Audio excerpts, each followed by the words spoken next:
טוב, מה שאנחנו רואים פה זה שמפניירה. רואים את הקוטר של השמפניירה, את הגודל, רואים את כל האזור עצמו.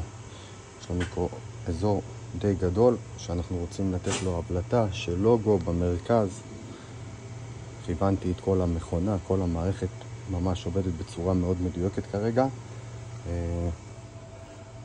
זה הלוגו.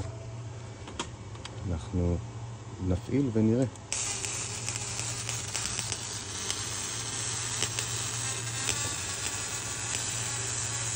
כמה ידיים ואנחנו נביא את הגוון המדויק שאנחנו רוצים.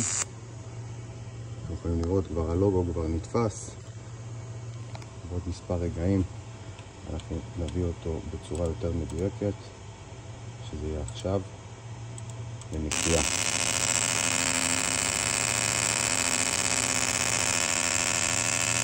אז מה שאתם רואים עכשיו, איך אני כבר נותן לו את ההבלטה, זה יכול לצור אותו בצורה נקייה ומדויקת את הלוגו. עכשיו אני עושה כמה ידיים, במקרה הזה עוד יד אחת כדי לתת לו עוד גוון שחור וכהה. אבל זו התוצאה, שמפניירה מדהימה